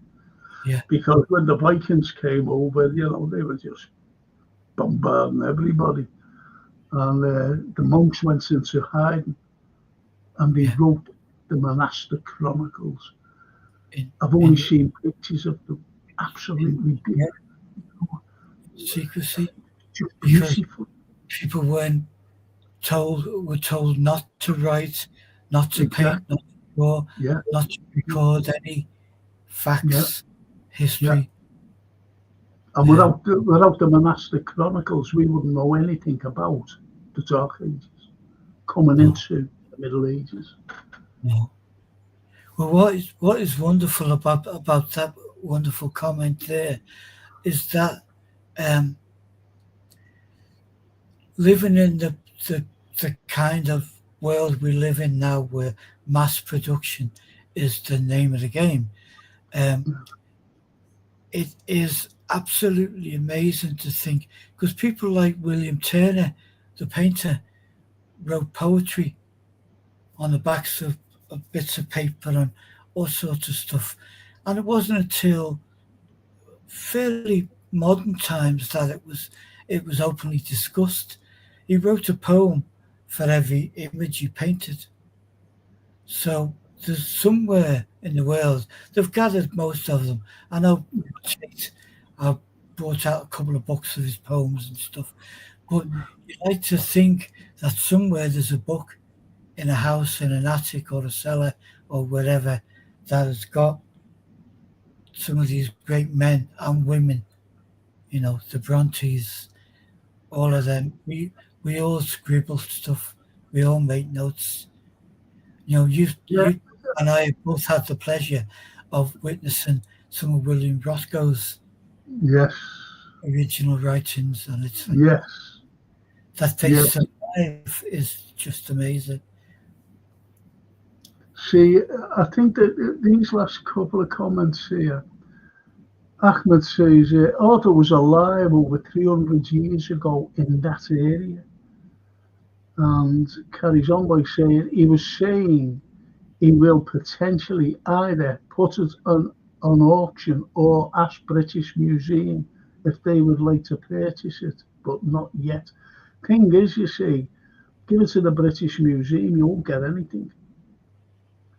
See, you've got people, what they do, they collect things. They collect things. And if it would be me, personally, I'd sell it. I'd sell it, and I'll tell you for why I'd sell it. Because collectors, they look after them. They look after them. We're very lucky here in Liverpool. We've got a fellow by the name of Audubon. And Audubon, sorry for scratching myself, come out with this thing. Anyway, this Audubon, we've got his book, and it's magnificent. And it's about like that. Like that. Not that big. I'm going back now. That big. That wide. And it's that thick. And all on the pages, Dennis Papa, that could be made up at this. And when he's over again, I'll bring him up because he mightn't have seen it. And it's about like these creatures in America. And when I say creatures, I don't mean monsters or anything like that. I'm talking about birds and insects, things, and beautiful, all hand painted. And it's weird that it was then, you know, a few years ago, 53 million quid, right? And it's in our museum. Well, it's in the Roscoe rooms today, the library. It's fantastic. Now, the thing is, David Cameron, when he was Prime Minister, he wanted to go to major cities and take something out of those that was valuable. And he wanted to take it, to a museum down there, like, I think they were building one, or there was already one there, and he was taking these like manuscripts and things like the Audubon's book, and put it in this museum. And that's what he was. Piss off. Giving you, this is ours. This is ours, not yours, to bring down to London. Yeah. You see what I mean? I absolutely see what you mean, and I also see the point in keeping something for yourself. You and I have talked about books. You've got books which are valuable, maybe not £52 million, but they may as well be. You wouldn't put a price on it, but you would want to keep it, and then rather than go into a back room of a museum, you would give it to someone who has the same passion as you. Absolutely. And me the same, the stuff that I've got, and it's about that, really. It's about that, again, that emotional attachment, that passion for something that no harm is going to befall it. You put it on eBay or whatever auction site and stuff. But the point is, as I said, Ahmed, like if his brother had sold this to a killer, he will look after it. He will look after it. Yeah. Simply because, not just because they collect these things, but every collection they've got, they look after them. They put them in the right temperature of a room. Yeah. They have special places for them. Because have the passion for it. Yes. There's a thing which, the older I get, the more I dislike it, is the fact that if someone's got money, they can have that thing. I buy that thing. I buy that thing. And that's the opposite of what you're describing there, really. And look at that. Ahmed says, Dennis says, that was so cool, that work. Thank you, Dennis. I think this world is full of treasure that can make you a millionaire overnight. The thing is, Ahmed, if you haven't got the money, you're a millionaire yourself with that. Yeah. If you love art, and I'm talking about every bit of art. Yeah. I'm talking about visual art that you can see. I'm talking about literature that you can read. And I'm talking about music that you can listen to. I grew up in a household that my mother played, my uncle Frankie played, my uncle Ronnie played classical music, especially my uncle Frankie. Beautiful. I love classic. You know that I love classical music, and I've got it here. I just love it. I mentioned Barber's Adagio for strings, and these pieces of music, absolutely fantastic. I love it. When I used to get depressed, I still get depressed, well, and I put a piece of music on, and it brings me out of the depression. And that piece of music is Tchaikovsky's 1812 Overture. Yeah. And the crescendo at the end. So it's things like that. Me too, exactly. And Ahmed says, Frank and Anthony, as you're on about collectors, I recently missed out on a very old, very, very old book collection this guy was desperate to get rid of as he was old. I had no clue what I was going to do with them. Oh, treasure them.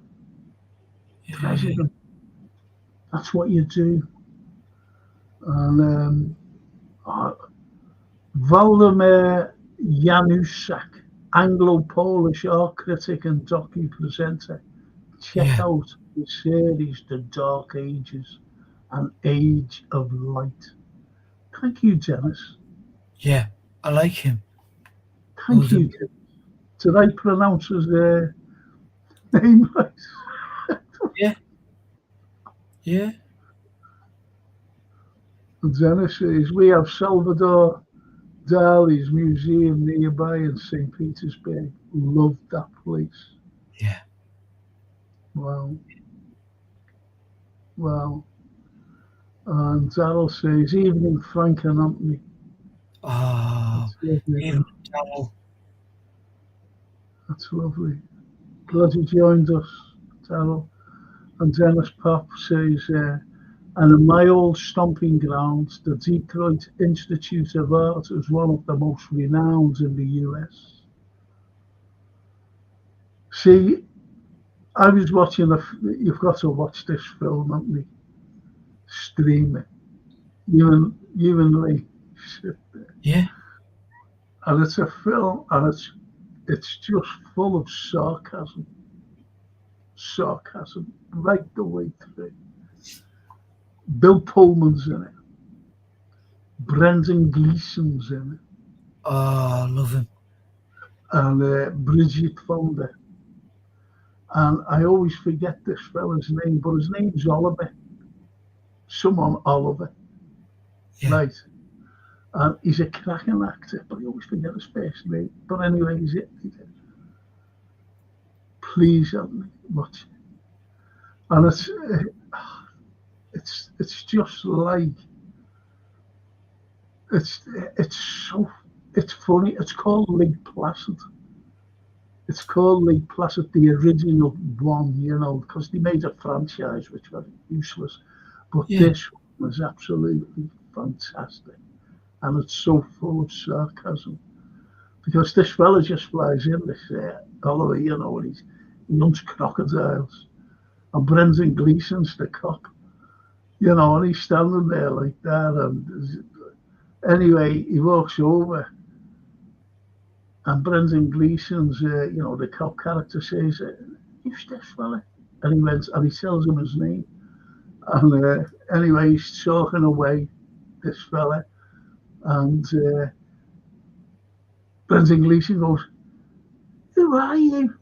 And he keeps talking away. And he said, "Hey, who are you?" And he went, and he tells him his name again. And he says, let me know if it sinks in. You know, when he says his name, says like Peter Jones. Let me know if it sinks in. You know, when Brendan Gleeson looks at it's brilliant. It's so absolutely brilliant. I love anything Gleeson's been in. I love his way. Absolutely brilliant. Love it, honestly. Love it. Terrell says, lovely bloke are Anthony and Frank, of course. It's Terrell, thank you. Terrell. Valdemar also did several brilliant series on the Renaissance. You love the Renaissance, don't you, Anthony? Baroque, Rococo, and the Impressionists. Yeah, he does. He had, I think he had a series with BBC, you know, which gone back a few years.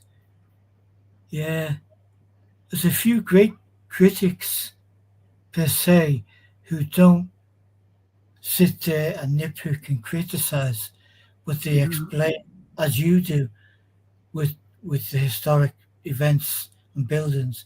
They explain why this piece is special, and sometimes why it nearly didn't survive or be commissioned. The Renaissance was a very, very, very dark period. If you were in favour with the churches or the Vatican, then, you know, you could work and work and work. But there's even many issues with the likes of our greats, Leonardo and the others in the chain of followed or just before, and the people who ultimately paid the money, the popes, the cardinals, everything. If they took a dislike to you, then you wouldn't get paid for the job, even though you spent 400 weeks on a job.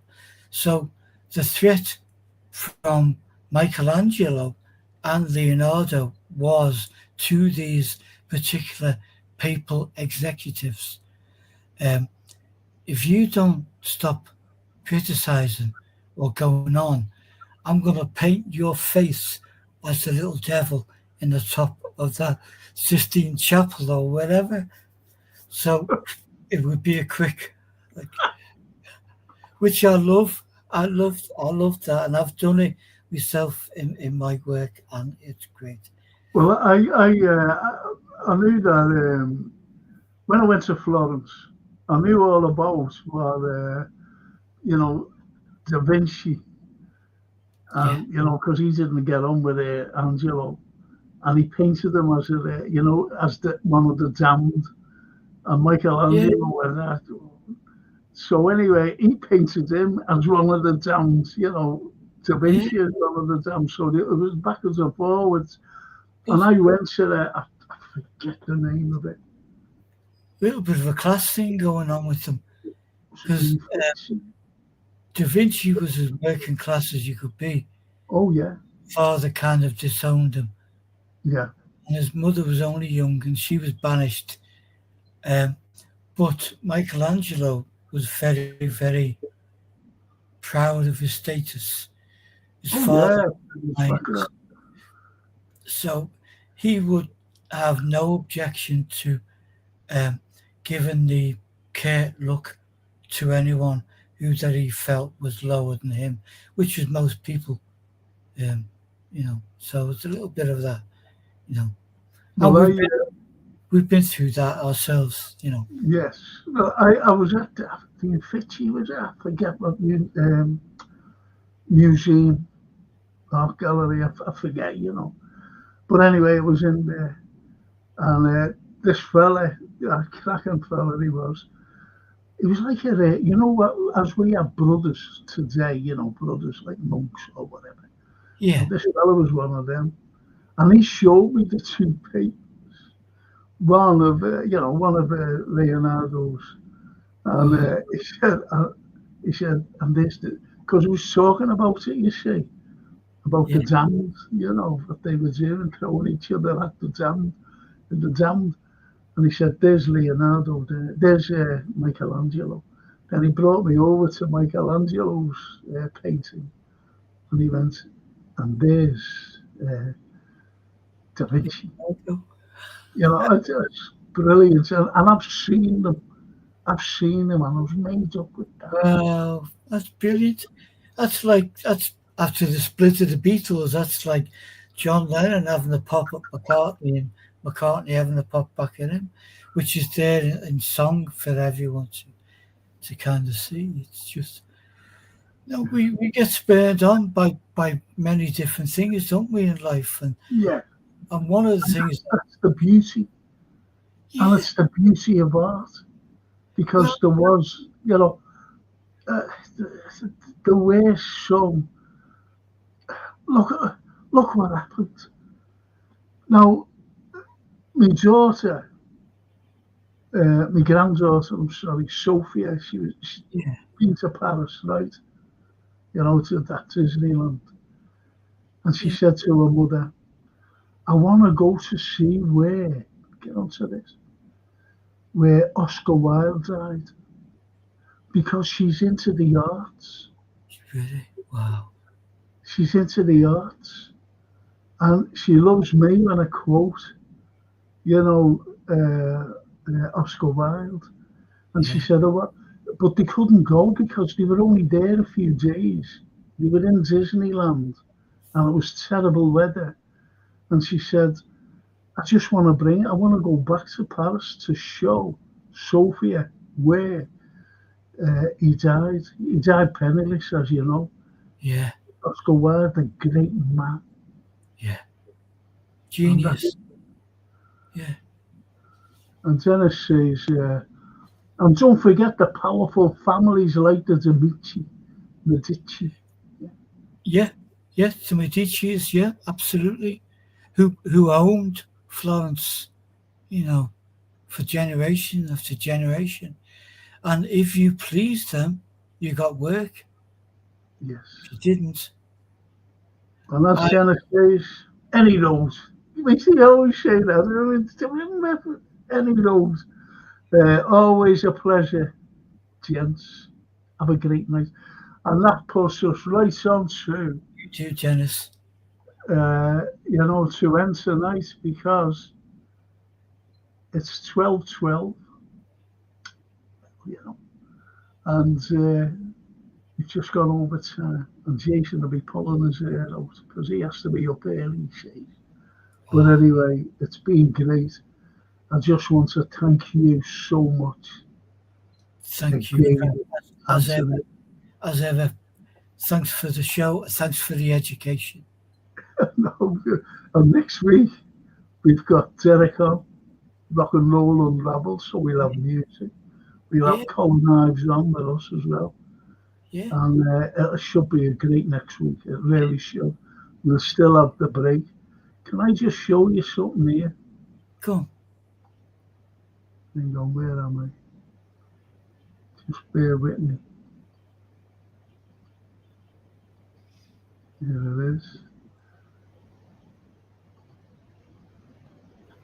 That's our lion. The Lion locomotive at Lime Street Station in the 1930s. And ladies and gentlemen, that's the oldest steam engine in the entire world, and it's ours. Manchester tried to claim it, and it took us 30 years to get it back off them. Yeah. And it's ours. And if you ever go up the top of Moorfields, you'll see a pub called The Lion, named after that. Yeah. The Lion. Isn't that fantastic? It is fantastic. And on that great note, we'll end the show. And I'll just say thank you again, Anthony. And it should be a great one next week. Thank you. And if you ever want to get hold of Anthony's artwork, search Facebook, Instagram, or Google for Anthony Brown Artist. And it's some fantastic art. Some fantastic artists. Thank you. Artwork, it really is. And I've just got to thank Gap Painting Services for sponsoring the Frank Carlyle Show. If you're at NHS, if you're an elderly, or even if you're not, get these in. They're absolutely first class. And I have to thank them for sponsoring the Frank Carlyle Show. I have to thank Jason Pennington for setting everything up. Jason's absolutely wonderful, as we all know. Also, I've just got to mention about tomorrow, because he just reminded me, I've got the podcast for the Liverpool Football Club. I hope you can join me for that, because we'll be talking about the Man U game. We'll be talking about everything Liverpool. We'll be talking about Trent. We'll be talking about any incoming transfers, which we do need. We do need. And everything else concerning Liverpool Football Club. So let's hope that most of you can join me. And I think I'll be on my own. Yeah, no, I might be with George Scott tomorrow, see what he's got to say about Trent. And that's all for me. And just a massive thank you to you out there for keeping Anthony and myself wonderful company. Thank you so much. See you all tomorrow night. See you next week for the history show next Monday with Derek Shelmadine and Colin Hives as well. So I'll see you all tomorrow, hopefully. Thank you. Good night. Good night, Anthony. Good night, Frank. Good night, all.